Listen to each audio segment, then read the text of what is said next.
আর কদিন পরেই কোরবানির ঈদ আসতেছে। আল্লাহ পাক হযরত ইব্রাহিম আলাইহিস সালামকে হুকুম করলেন ছেলে কোরবানি করার জন্য, আর হযরত ইব্রাহিম হযরত ইসমাঈলকে তারকে শোনালেন, ইয়া বুনাইয়া ইন্নী আরা ফিল মানামি আন্নী আযবাহুক ফানজুর মাযা তারা। হে কলিজার টুকরা সন্তান, আমি স্বপ্ন দেখেছি যে আমি তোমাকে জবাই করছি। ফানজুর মাযা তারা, এখন তোমার মত তাই কি, অভিমত কি, শোনাও আমাকে। তিনি কি বলছিলেন? হযরত ইসমাঈল বলছিলেন যে আপনি এতদিন পর্যন্ত আমার মায়ের খবর রাখেন নাই, আমার খবর রাখেন নাই, আমাদের ফালায় গেছেন মরুভূমির মধ্যে, পানি খাবার কিচ্ছু দেন নাই, আজকে জবাই করতে আসছেন কোন অধিকারে? একথা বলেছেন? বলেছেন। বরং তিনি হযরত ইসমাঈল হযরত ইব্রাহিম যেটা করলেন সেটাও তিনি আল্লাহর সামনে মাথা নত করলেন, ঠিক কিনা? হযরত ইসমাঈল যেটা করলেন সেটাও তিনি আল্লাহর সামনে মাথা নত করেছেন। হযরত ইসমাঈল বললেন, ইয়া আবাতি ফাআল মা তুমারু সাতাজিদুনি ইনশাআল্লাহু মিনাস সাবিরিন। ইয়া আবাতি ফাআল, হে পিতা আপনি তাই করুন, মা তুমার, যে বিষয় আপনাকে আদেশ করা হয়েছে। লক্ষ্য করুন, ইব্রাহিম আলাইহিস সালাম বলেছেন আমি স্বপ্নে দেখছি, আমি স্বপ্নে দেখেছি আমি তোমাকে যেন জবাই করছি। আর হযরত ইসমাঈল বললেন আপনি যে আদিষ্ট হয়েছেন তাই করেন। তার মানে ইসমাঈল বুঝতে পেরেছেন পয়গম্বরের স্বপ্ন স্বপ্ন নয়, এটা আল্লাহর ওহী, হুকুম। জবাই করেন, আমাকে আপনি ধৈর্যধারীদের মধ্যে পাবেন। এখন দেখেন এই যে উদখুলু ফিস সিলমি কাফা, এই সিলমুন শব্দ ওখানে এসেছে। আল্লাহ পাক বলছেন ফালাম্মা আসলামা ওয়া তাল্লাহু লিল জাবিন। ফালাম্মা আসলামা, যখন দুজনই রাজি হয়ে গেছে, আত্মসমর্পণ করেছে। কোন দুইজন? হযরত ইব্রাহিম আর হযরত ইসমাঈল দুজনই আত্মসমর্পণ করে দিয়েছেন আল্লাহর সামনে এবং ঘাড় কাত করেছেন। সেই ঘটনা বলার উদ্দেশ্য আমার না, আমার বলার উদ্দেশ্য আত্মসমর্পণ করা। উদখুলু ফিস সিলমি কাফা, ইসলামের মধ্যে, সিলমের মধ্যে পরিপূর্ণ দাখিল আত্মসমর্পণ করো কমপ্লিটলি, কোন শর্ত ছাড়াই। তার অর্থ হচ্ছে আপনার এবং আমার নিজের মর্জি মোতাবেক কোনো কাজ করতে পারবো না, সবটাই আল্লাহর হুকুম মতো করতে হবে। এর নাম মুসলমান। এর নাম কি? মুসলমান। আপনার ইচ্ছা আপনি কিছু করতে পারবেন না, করবেন কার ইচ্ছা মতো? আল্লাহ পাকের ইচ্ছা মতো করতে হবে। কারণ হলো আল্লাহ রাব্বুল আলামিন বলেছেন ইন্নাল্লাহা আশতারা মিনাল মুমিনিনা আনফুসাহুম ওয়া আমওয়ালাহুম বিআন্না লাহুমুল জান্নাহ। নিশ্চয়ই আমি আমার মুমিনের জান এবং মালকে খরিদ করে নিয়েছি, আর বিনিময় আমার মুমিনকে আমার জান্নাত দান করেছি। তোমার জান, তোমার মাল, সবকিছুকে আপনার আমার জান মাল কে কিনে নিয়েছেন? আল্লাহ খরিদ করে নিয়েছেন। বিনিময় কি দিয়েছেন? জান্নাত দিয়েছেন। সুতরাং আপনার ইচ্ছে মতো আপনার জান খরচ করতে পারবেন না, ইচ্ছে মতো মাল খরচ করতে পারবেন না। এই মাল আর জান খরচ করার পেছনে আল্লাহর রেজামন্দি আছে কিনা, আল্লাহর খুশি আছে কিনা, ওইটা বুঝে সেই রাস্তা করতে হবে। ইচ্ছে করলেই যেখানে সেখানে চাঁদা দিতে পারবেন না, ইচ্ছে করলেই যেখানে সেখানে অর্থ খরচ করতে পারবেন না, ইচ্ছে করলেই যেখানে সেখানে জীবন দিতে পারবেন না। মুসলমান যে ব্যক্তি কালেমা যে পড়েছে তার জীবনকে দুই ভাগ করার কোনো উপায় নাই। আমরা তো দুই ভাগ অনেকে করে ফেলেছি। মুসলমান তার জীবনকে ইতিমধ্যেই দুই ভাগ করে ফেলেছে।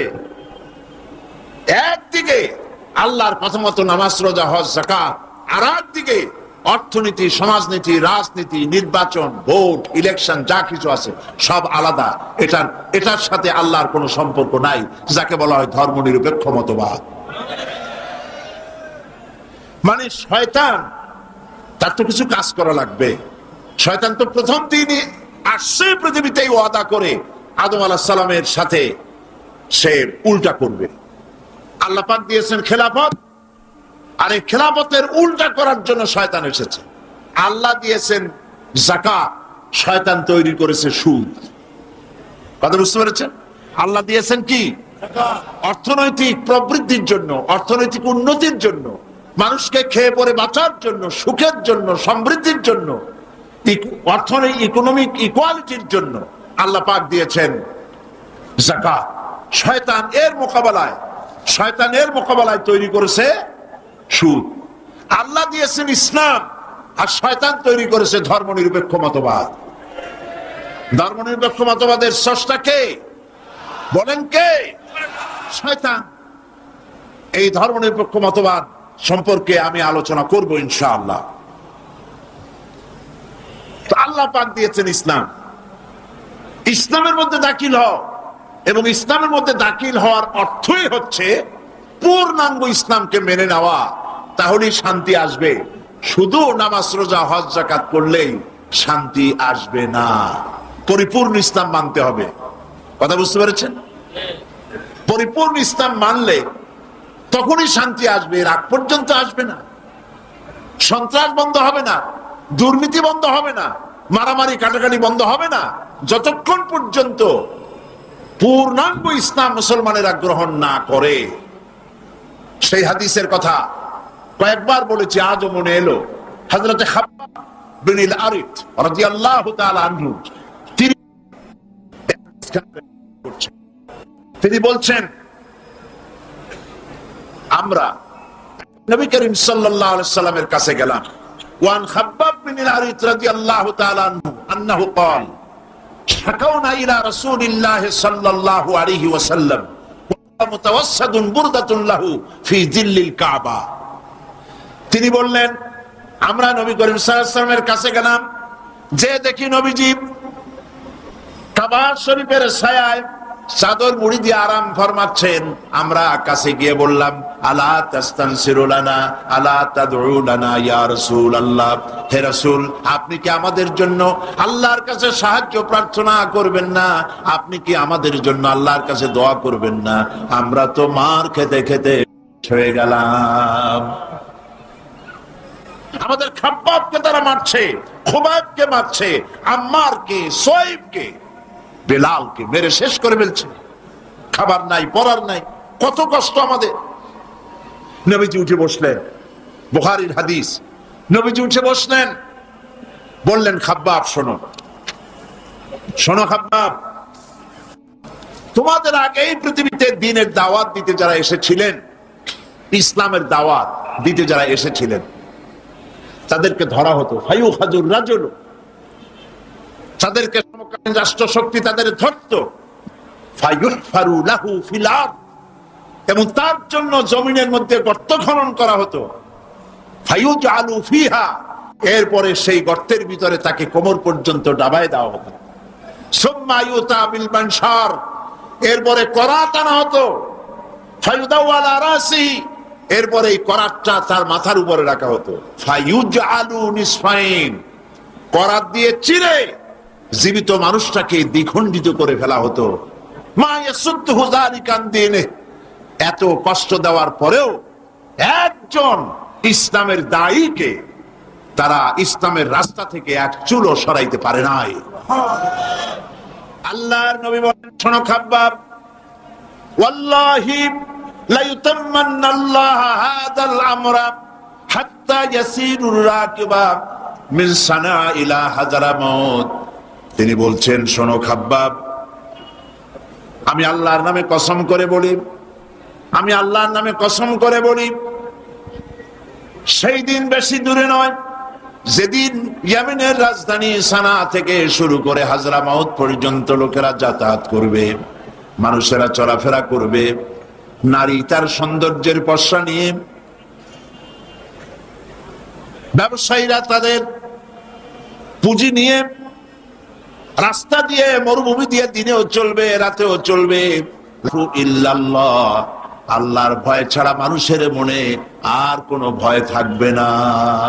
সুবহানাল্লাহ, সুবহানাল্লাহ, মানুষের মনে আর কোনো ভয় না। ওয়ালাকিন্নাকুম তাজিলুন, তোমরা তাড়াহুড়ো করছো, অপেক্ষা করো, এরকম সমাজ আসবে। সেই সমাজ কায়েম করেছিল, ওই মুসলমান তৈরি করেছিল যেই মুসলমান ইসলামকে পরিপূর্ণরূপে জীবনের সকল ক্ষেত্রে মানত, ব্যক্তিতে, পরিবারে, সমাজে, রাষ্ট্রে, জীবনের সব জায়গায় ইসলামকে তারা মানত বলেই এই শান্তি তাদের ভিতরে এসেছিল। এই জন্য আল্লাহ পাক বলছেন, ইয়া আইয়ুহাল্লাযীনা আমানু দুখুলু ফিস-সিলমি কাফা, ও বিশ্বাসীরা, তোমরা যারা ঈমান এনেছো শোনো, ইসলামের ভিতরে সিলমের মধ্যে পরিপূর্ণ রূপে দাখিল হয়ে যাও। একটু আধটু নয়, পরিপূর্ণ রূপে দাখিল হয়ে যাও। সেটা কিভাবে?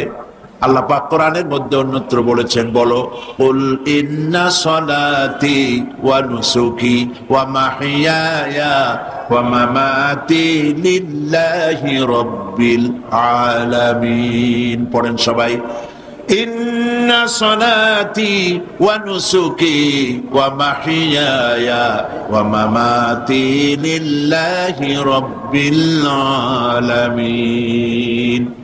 বলো, ইন্না সলাতি, নিশ্চয় আমার নামাজ, আমার কোরবানি, আমার হায়াত, আমার মত সব আল্লাহর জন্য। কার জন্যে? আল্লাহর জন্য, সবটা আল্লাহর জন্য। আমার হায়াত, আমার মত, আমার নামাজ, আমার বেঁচে থাকা, আমার মরে যাওয়া সব আল্লাহর জন্য। জীবনের কোন একটি অংশ আপনি আলাদা করতে পারবেন না আল্লাহর হুকুম থেকে। আপনি যখনই পড়েছেন লা ইলাহা ইল্লাল্লাহ, তখন ইমানের এই দড়ি দিয়ে হাত পা সব বান্ধা হয়ে গেছে। সুবহানাল্লাহ বলেন। প্রশ্ন করতে পারেন, কেউ প্রশ্ন তুলতে পারে যে লা ইলাহা ইল্লাল্লাহর অর্থ হলো আল্লাহ ছাড়া কোনো ইলাহ নাই, মুহাম্মদ সাল্লাল্লাহু আলাইহি ওয়াসাল্লাম আল্লাহর প্রেরিত রাসূল। এইটুকুন কথা বললে পরে আমার নামাজ, রোজা, হজ, যাকাত, আমার ব্যবসা বাণিজ্য, চলাফেরা, ওঠা বসা, অর্থনীতি, রাজনীতি, গোষ্ঠীযুদ্ধা এইটার সাথে বাঁধা গেল কেমনে? প্রশ্ন উঠতে পারে। এটা আমি এইভাবে বুঝাই, দৃষ্টান্তটা এভাবে দেই। যখন লোকেরা বিবাহ করে, বিবাহ করার সময় মেয়েকে বলা হয়, কনেকে বলা হয়, অমুকের ছেলে অমুকের সাথে এত টাকা মহারানায় তোমাকে তার নিকাহে সবর্দ করা হচ্ছে। মহিলা তখন মৌন সম্মতি অথবা মুখ খুলে বলে আলহামদুলিল্লাহ, কবুল করলাম, একটা কিছু বলে বা চুপ করে থাকে। আর পুরুষকে যখন বলা হয় অমুকের মেয়ে অমুককে এত টাকা মহারানায় তোমার বিবাহে তোমার নিকাহ করা হচ্ছে, সে তখন আলহামদুলিল্লাহ বলে, কবুল বলে, গ্রহণ করলাম বলে। কথা তো বললো কবুল। এখন দেখুন, কিছুদিন যাওয়ার পর যদি ওই মেয়ে লোকটি, স্ত্রী, সে যদি বলে যে আমার কাপড় ছিঁড়ে গেছে, কাপড় এনে দাও, আমি অসুস্থ হয়েছি, আমাকে চিকিৎসা করাও, আমি বাপের বাড়ি যাব, খরচ দাও, ইত্যাদি যদি বলে। আর যদি তখন স্বামী বলে যে আমি তো বিয়ের সময় শুধু কবুল বলছিলাম, তোমার শাড়ি কিনে দেওয়া লাগবে, তোমার চিকিৎসা করার লাগবে, তোমার বাপের বাড়ি পাঠাবার খরচ আমার দেওয়া লাগবে, এই সব কথা তো আমি স্বীকার করি নাই। আবার উল্টাটা দেখেন, স্ত্রীকে যদি স্বামী বলে আমার জন্য রান্না করো, তাড়াতাড়ি আমি অমুক জায়গায় যাব, অথবা আমাকে এক গ্লাস পানি দাও, অথবা মশারিটা টানায় দাও, অথবা আমার কাপড় চোপড় ধুয়ে দাও।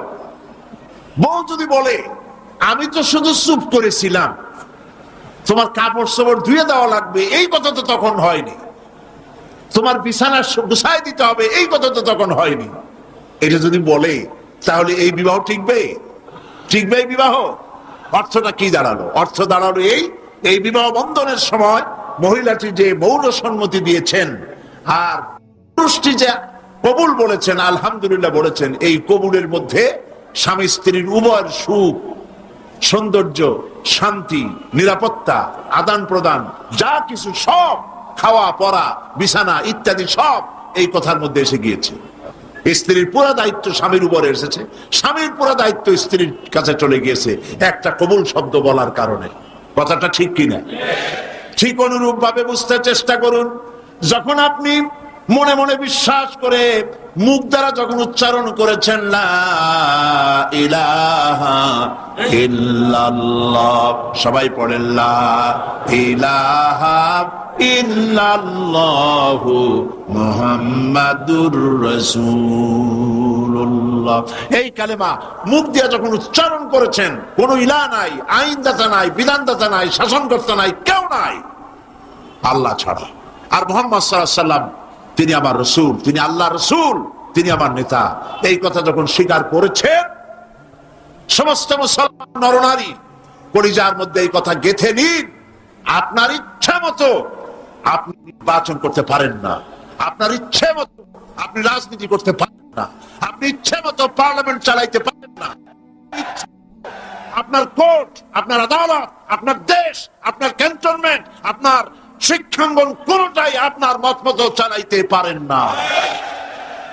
এমন কোন আইন চালাতে পারবেন না, এমন কোন আইন প্রণয়ন করতে পারবেন না যেটা করতে গেলে আল্লাহর আইনের সঙ্গে সাংঘর্ষিক হয়ে যায়। আপনার জনগণ, আপনার দেশকে সামনে রেখে আইন তৈরি করা, বিভিন্ন কার্যক্রম পরিচালনা করা, সবটাই আপনি করতে পারবেন। তবে আপনার মেইন লক্ষ্য থাকবে আমি যা করতেছি আল্লাহর হুকুমের সাথে যেন সাংঘর্ষিক, কন্ট্রাডিকশন না হয়। কথা বুঝতে পেরেছেন? এমন আইন করতেই পারবেন না, এমন বিল পাশ করতেই পারবেন না যে বিল পাশ করলে কোরআনের সাথে বিরোধিতা হয়। বুঝে আসছে কথা? কাজী যখন আমি মুসলমান, আল্লাহর কথা হচ্ছে নামাজ, দাড়ি, টুপি আর লম্বা জামা, এটাই মুসলমান হওয়ার জন্য শর্ত নয়। দাড়ি, টুপি, জামা ইত্যাদি গুলি তো লাগবেই। আবার কেউ ভুল বুঝবেন না, আমরা তো বলি একরকম, লোকেরা বোঝে আবার আর এক রকম, নানান রকমের বুঝ। হয়তো বলেই বসবে সাইদি সাহেব গত রাত্রে ওয়াজ করেছেন, কালকে হয়তো পত্রিকা দেখা যাবে, কোন পত্রিকার শরীফে লাগবে যে উনি বলেছেন দাড়ি, টুপি এগুলা কোনো বেহুদা জিনিস, লাগবেই না। কথা তো এটা না, কথা হচ্ছে দাড়ি টুপি লাগবে, যেমন পুলিশের ইউনিফর্ম লাগবে। কথা বুঝছেন? এখন পুলিশের ইউনিফর্ম, বিডিআর এর ইউনিফর্ম, আর্মির ইউনিফর্ম, দেখছেন না ইউনিফর্ম, জামা, তার উপরে এখানে র্যাঙ্ক লাগানো, ফিতা লাগানো, বাঁশি লাগানো, বারান্দাওয়ালা টুপি, প্যান্ট শার্ট ইত্যাদি, যার যেরকম র্যাঙ্ক সেই র্যাঙ্ক অনুযায়ী এগুলি পড়তে হয়।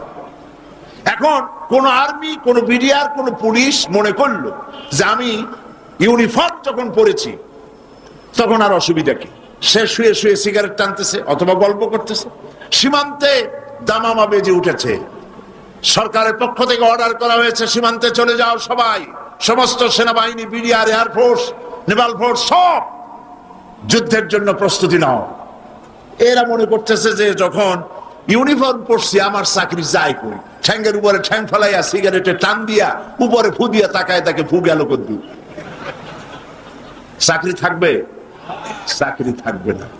আবার ইউনিফর্ম ছাড়া যদি যুদ্ধে লাফায় পড়ে, মার খাওয়া ছাড়া পথ আছে? ইউনিফর্ম ছাড়া যদি দাবি করে আমি বিডিআর পুলিশ, প্রথমে তো ধোলাই হবে ভালো করে, তারপরে চিন্তা করবে যে লোকটা আসলে বিডিআর বা পুলিশ কিনা, ঠিক না?